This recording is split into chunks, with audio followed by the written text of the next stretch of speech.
I'm sitting out here and trying to connect with myself and to reflect on the journey that I have been on so far. Because it has been a fucking trip this year. I could have never imagined that I would end up where I am right now and have gone through so much and have changed so much and am again in one of the biggest, most dramatic transformations that I have gone through yet. And knowing that it is only one of many, but I'm just kind of sitting here and wanted to openly reflect in this video because I am not going to get into details about this, but I think that it is worth sharing that I spent most of my life in one of two states, which was dissociation and just trying to fucking cope and pass the time however I could because I couldn't deal with the other times, which was just feeling so much and not being able to regulate myself and thus really acting in ways that I felt like I couldn't control. And ways that caused me a lot of shame because I projected so much of that pain not only onto myself but onto others. And it's one of those things that was so hard for me to face for so long and made me just want to separate from myself completely because I felt as if I had no ability to be anything else because I would get triggered so much and it was really hard.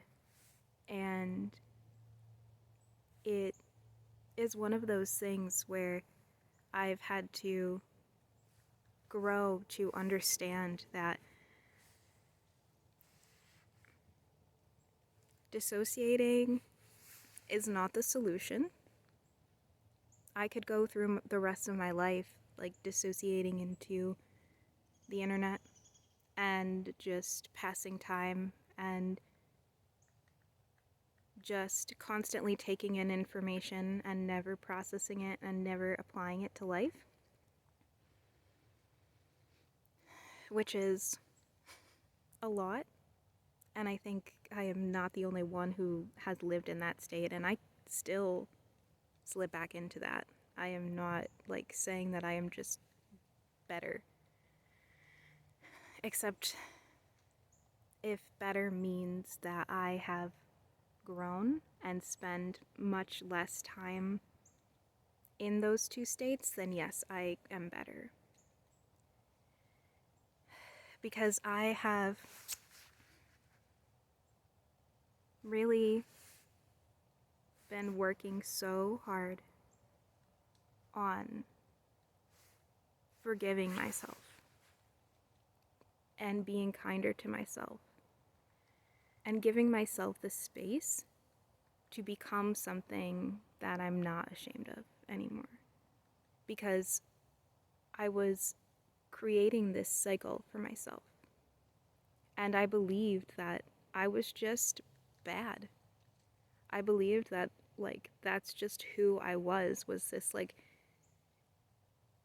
pain, like, this, like, ball of pain, this, like, depression and anxiety and anger and frustration and just this, like, deep suffering that I really didn't know how to fucking deal with. And it came out as these, like, episodes of just freaking out like on other people and ultimately so deeply on myself. And that was so much a part of me that I felt like that's who I, like the only person that I could be. I didn't see a way out ever. I thought like I'm just trapped in this. And that is a really hard place to be in, because then you start to believe that you deserve bad things that happen to you. You start to just, it sucks.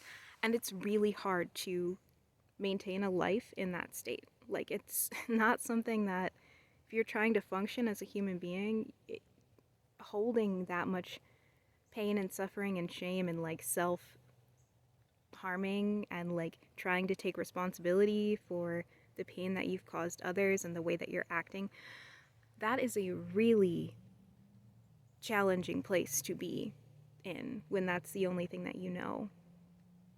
And so my solution was just to detach, was to create a wall between that and any other part of me, and to kind of live in the space between those things, where I did my best to avoid that pain and bury it down so I didn't have to consciously deal with it, and I just kind of let it run in the background. And any parts of me that I now know were there all along, other parts of me, I kind of just like compartmentalized them and didn't really realize, like, I tried to lock them up to keep them safe, except then I forgot that they were there and didn't remember that I did that. And I think, like, for other people that have been through this will make sense. Like, you just kind of can create these walls and these blocks within yourself, and then because it happens automatically, often when we're kids, to try to, like, deal with our life, you don't remember. So I spent a lot of time in that space, and I am really happy that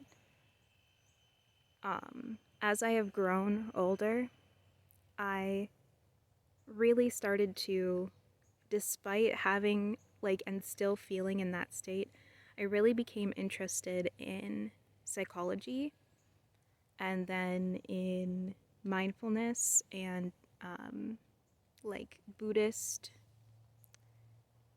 philosophy. And I wasn't a spiritual person at all. I had no belief in anything, and I wished I could, but I just didn't, and couldn't find a way into spirituality.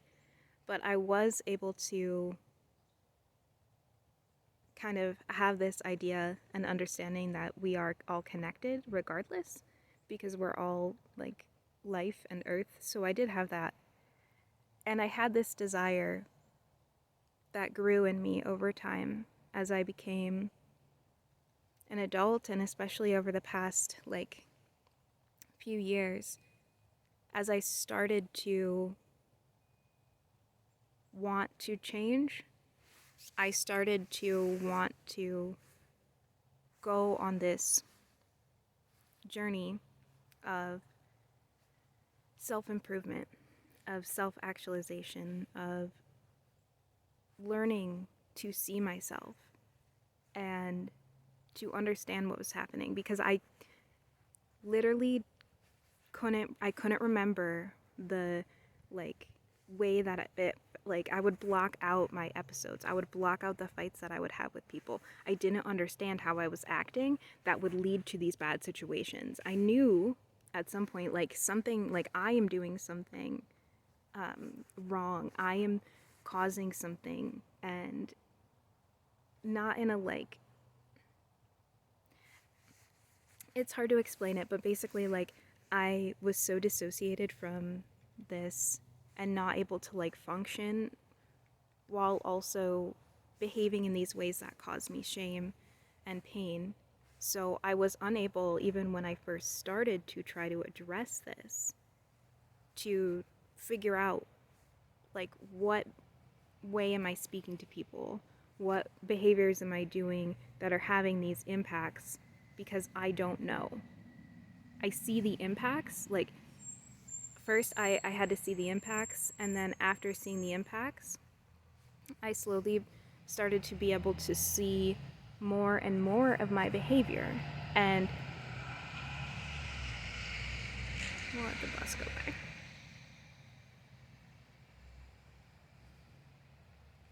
I started to be able to recognize that, you know, it was the way that I was communicating. And then I began to realize, like, there were certain things that would trigger me more often. And eventually, and this took a really long time, like years, eventually I was able to continue to basically, like, start to get to why. And this is something that has been relatively recent, considering how long I was in that other stage. Like, within the past couple of years, I have really been able to dive a lot deeper, because I realized that for me, the behaviors were deeply ingrained in me, and there was a lot that was being triggered every single time this was happening. And it wasn't something that being aware of me doing it wasn't, like, after, wasn't enough to make it stop. So I started to become aware in the moment and try to do damage control as much as possible. I've started, you know, to not put myself in those situations in the first place, because I don't want to continue that pattern.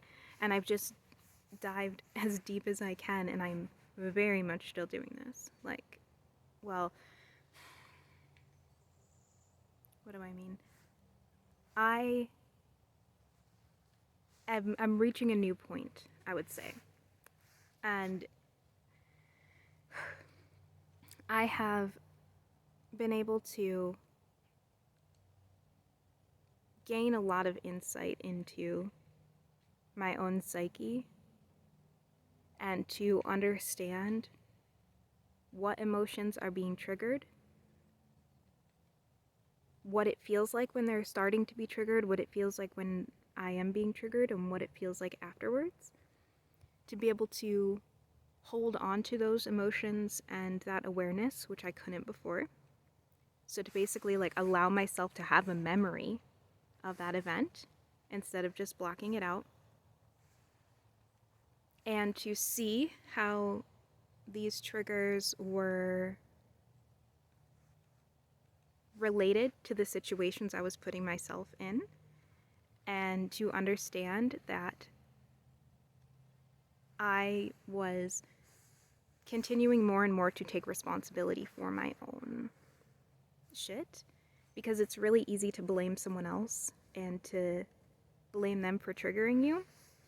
But at the end of the day, I came to the conclusion and the perspective that I was the only one that could change that for me. Because you can't change another person. And at the end of the day, even if other people were acting in ways that weren't okay, and were unfair, let this plane go by. And, you know, trees. Even if I was in a lot of situations where, like, it made sense to have these reactions to one degree or another, although I would often be in a really activated state that was like an inappropriate level of response. But regardless, I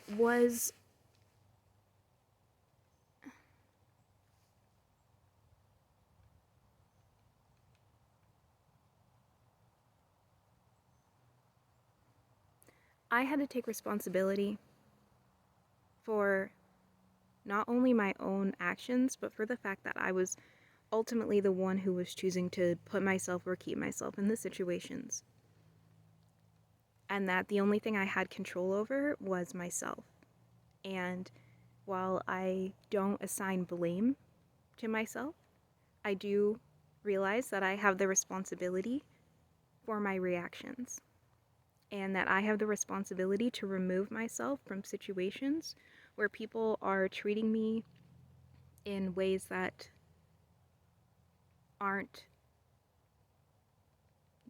serving either of us, that are just causing harm, and situations where I am causing harm regardless of the other person and regardless of what the other person is doing. If I am getting triggered and causing harm in return, or, the one who's causing it to begin with, it is my responsibility to stop doing that and work on it,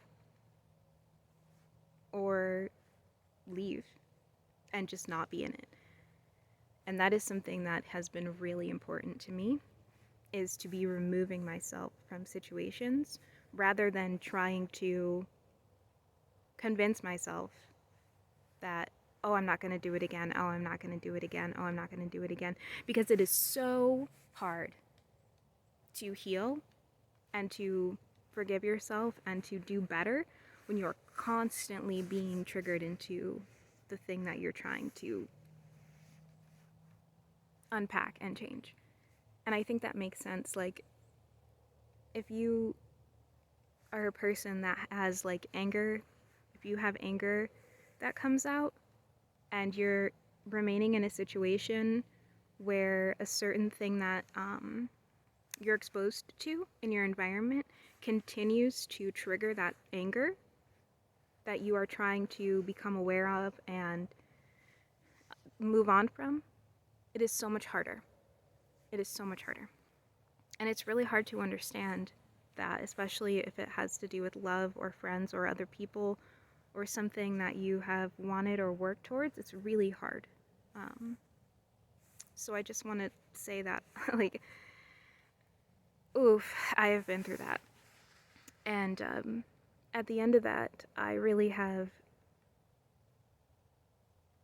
come to this point where I had to decide to choose my own well-being in those situations versus someone else's expectations or the things that I wanted to be true or the expectations that I had had. And that at the end of the day, with something like that, what seems selfish and is a behavior that is based in self is the least selfish thing, because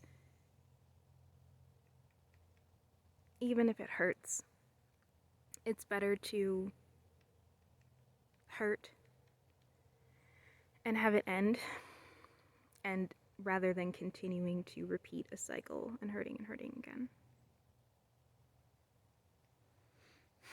So, at the end of learning this,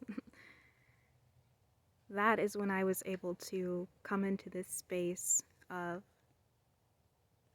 self-neutrality first, of reducing the amount of shame that I was placing on myself for everything that I had done, everything I had been through, everything I felt, and really starting to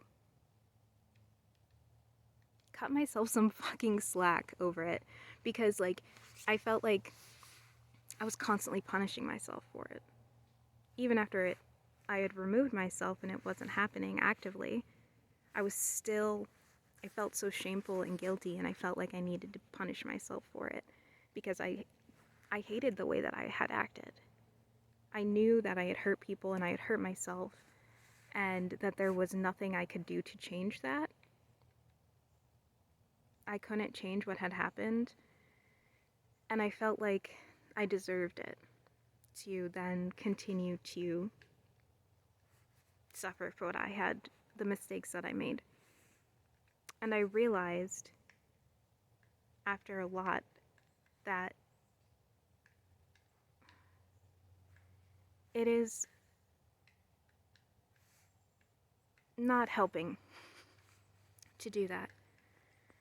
Keeping yourself in a place of shame, of guilt, of punishing yourself for the bad, quote unquote bad things that you've done, for the hurt and the things that you've done that are not okay.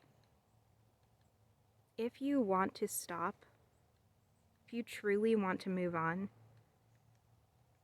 you have to forgive yourself. You have to forgive yourself for everything that happened. And you have to forgive other people. And what that means is you have to, I don't like the way that I'm wording it. I can't tell you what you have to do. What I mean is that what I figured out for myself is that I have to continue releasing this shame and this guilt that I've built up over time. Because that is not, again, it's not changing what happened. And even though that stuff happened, I still deserve and have the capacity to be a better person. And while I still need to take responsibility for the actions that I've taken, I can't change it or make up for it. I can do better from here on out. I can change. And it's not like it's tit for tat exchange, like, oh, because I'm doing better, that makes what I did okay. But I can be, like, I am a human being who is worthy of healing, worthy of growing, and worthy of being happy and loved and in love with myself. Because ultimately, all of this shit was only one part of me. And it was not the truest part of me. I have always been and always will be so much more than the pain that is inside of me, that the pain that is outside of me, the pain I projected on others. I am so much more than that. And it is not self-centered or selfish to say I deserve to love myself. Even with that. Because we have all done shit that we regret. And that's so important to understand, is like, that is part of being human, especially right now on this earth. There is so much pain and so much regret and so many things, and it's not your fault. And that is what it means to accept your shadow, to alchemize it, to bring yourself into alignment, is to hold on to those parts, the parts of you that you rejected, whether it's the parts of you that cause the pain or the parts of you that are loving and creative and childlike and authentic, that you put away, that you locked away. All of that deserves to be seen by you. And it has a place. And once I accepted this, and it is something that it's a process, and I don't want to be like, I am just like done with this. Like, it's a process. And it's just, all I can speak for is where I've come so far. And like, even now I still feel like speaking about this is, I feel it in my body that it's hard for me to say these things still, but I have come to a place where I believe in myself. I believe in my ability to accept all these parts of me that have existed and do exist, and to understand that accepting this in myself is accepting this in you.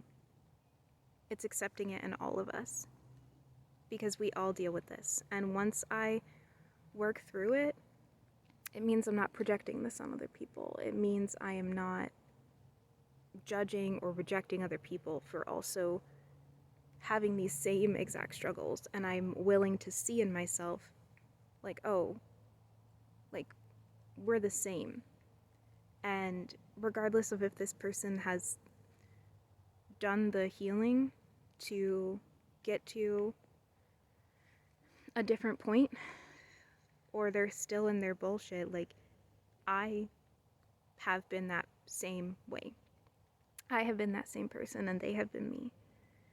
And just like I am worthy of love and acceptance and being seen, they are worthy of being loved and accepted and being seen, even in their bullshit. And by loving and being accepted, you are able to change. And by accepted, I don't mean approved. I don't mean that, like, people who are on their bullshit, like, that, like, like, we should just excuse their behavior. Let me just clarify that. What I mean is that, like, by accepting means just, like, seeing what is, and seeing it exists in the moment, whether we agree with it or not. And that is the only way to change, in my opinion. You have to start from where you are. And where you are is probably, oof. If you're anything like me, like, I was holding so much. And I am so, I'm so proud of myself. Because I felt like I was a curse on other people. I felt like there was nothing I could do to change, and I felt like I could only add badness into the world, that I felt so many things and hurt myself so much, and understand now that a lot of that pain was not even, like, mine. While it is my responsibility because it comes through me, a lot of it is, like, it's stored in our DNA. Like, what, it's like 14 generations of, like, trauma are stored in our DNA. Like, science is telling us this with epigenetics. Holy shit. That is, if you think about all the shit that our ancestors had to go through, and all of that is, like, part of who we are, like, physically. And yeah. And there's a lot more I could say about going down that road that I think is better to be another discussion, because not only has this journey led me to healing and accepting myself and being willing to take new action to forgive myself and to have courage and to work on this every single day and to get better at it, because, like, I'm very much not perfect. And I don't want to be like, I don't want to, like, anoint myself with bad things, but I do want to say, like, I am still on this journey, and it is not a destination. But it has led me not only to, I'm shaking because it's getting cold, but it has led me not only to what I've talked about and kind of this, like, very grounded, practical understanding of what is happening that is, like, based in what we all go through. And there's just been a whole other aspect that has opened up for me when it comes to this. Going through this has also opened up my spiritual life that was non-existent before and has been a big part of this journey for me. And that's why I'm out here in nature sitting with this tree as I'm talking about this, because like my spiritual journey involves all of this healing, because it involves understanding how I am connected to everything. We all are connected. Like, there's just, I could just go off on all of that, but I just wanted to mention that that has been a huge part of it for me and has been incredibly empowering as part of this, and is super, for me, important and goes hand in hand with all of it. And I'd love to share more about that, but we have hit the 30-minute mark, and yeah, I'm so grateful for your time and your attention. I hope that my voice reaches you, and that me sharing my story in this way has called out to someone who needs to hear it and has gone through it too, or is going through it. So I'm just sending you also much love. And for those of us who are on this, who are soul family, you know, we're all human family, but for those of you who I really see you and you see me, thank you. And I hope to connect with you more. I love you all so much. And yeah, I'll see you soon. Bye.